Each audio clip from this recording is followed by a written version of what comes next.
considering your email related to visions provided from mushroom journeys, dark visions, as though one is seeing, as you say, an ancient library that catalogued every soul that died since the beginning of time. As you observe, emphasis is on darkness, shadowy. And you say you had a different kind of experience recently related to another aspect of these kinds of visions, which ultimately are nothing but dark, hellish scenes, as you describe them yourself. You're pointing out that the hallucinations were previously external, and now they are inward. And you're looking for meaning in this. And you ask yourself, does anyone see heavenly beings?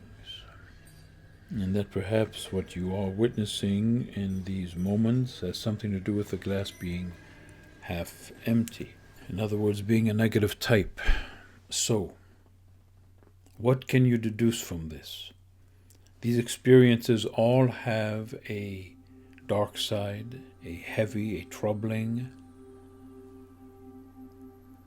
a commonality that has little to do with the direction you want to go in, which is light, which is turning towards the light.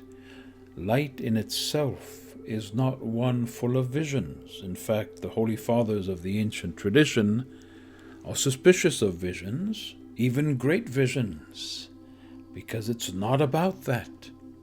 Even though in the Catholic world,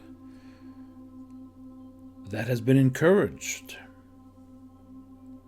But its origins in the Eastern Orthodox world, they are not encouraged. Because one never knows what the imagination will give one, how an appearance of a creature of light can ultimately be a trick. And so, don't even pay attention to that. Now that can be overstated, but the point is, the wisdom is, don't focus on what can come from the images of the mind or infused in the mind. Now, as a lifelong writer and filmmaker, I'm the first to value creative imagination. But I know that it can go either way. And I'm reminded of the author Anne Rice, who wrote the books on the vampires, who described one day coming up from her basement office where she worked, completely weighed down, dripping with this awful feeling that she had wallowed in by going with that dark imagination. And she gave it up and wrote the opposite, positive, light-filled things to overcome the toxicity that had made her famous. What does this all mean? That it is good time now to not go there anymore in the land of the dark, whether it be through psychedelics or through one's own projected imagination. For instance, the plays of Tennessee Williams are considered virtually classics. But if one realizes where we are taken in the dark, demented, troubled, certainly, mind of this man, we are just sharing in his own dysfunction and nightmares and perceptions filtered through a glass darkly. That is not good literature. That is poison, ultimately, especially if one consumes it regularly, or even heavily melancholic songs. In my teenage years, I listened to the French singers Gilbert Bécaud, Jean Ferrat, without realizing that I was ingesting melancholia, not lovely music, not stories of love, but good old depression and desolation, because that was in vogue, not to say very French. We must discern what we take in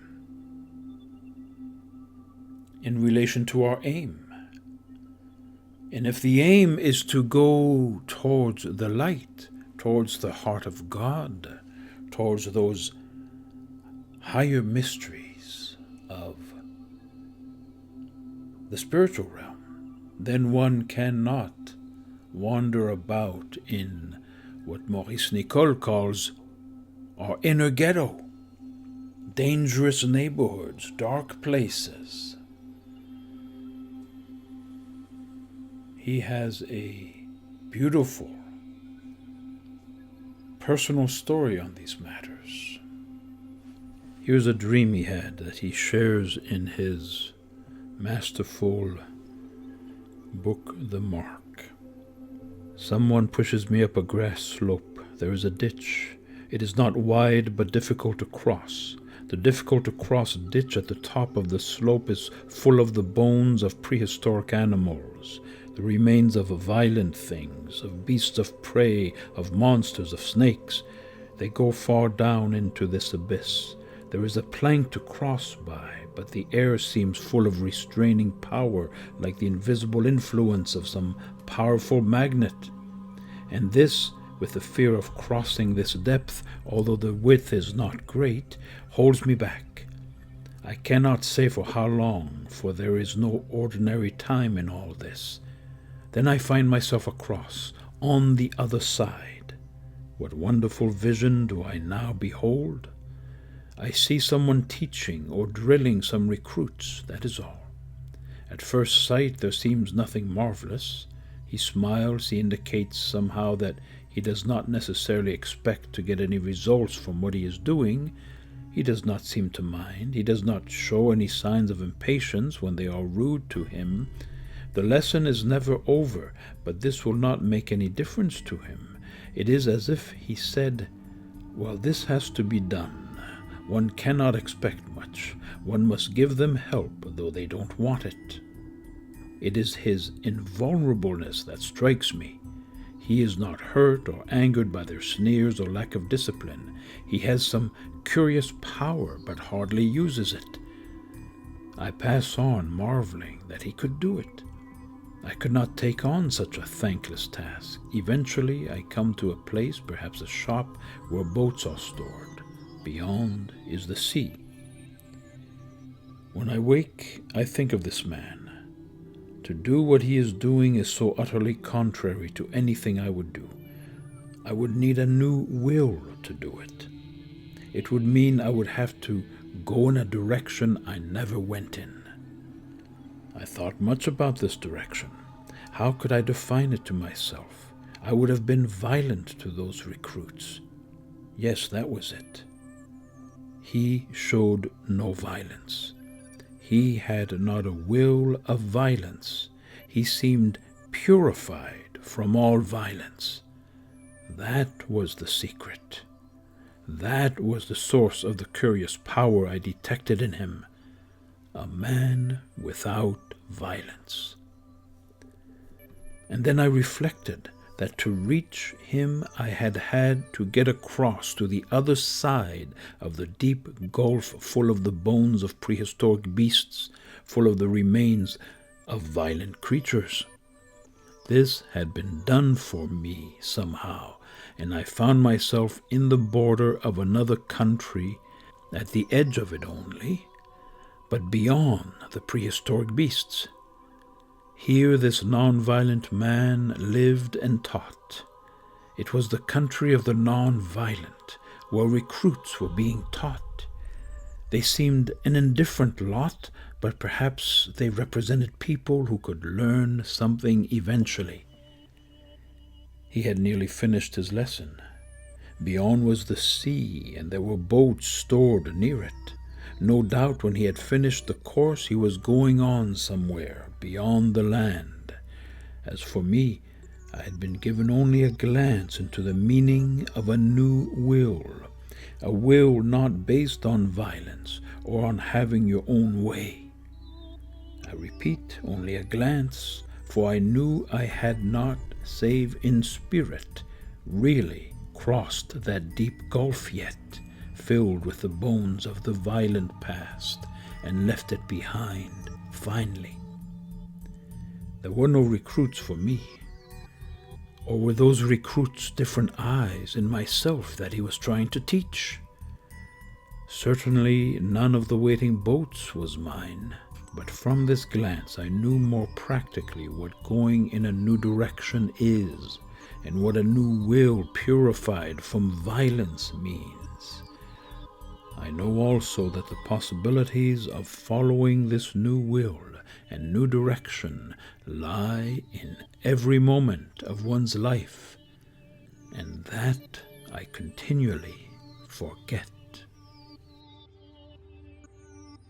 This dream of Maurice Nicoll, so rich in symbolism, so powerful in the impact it had on him, so archetypal, is shared with you in this context of your own experiences.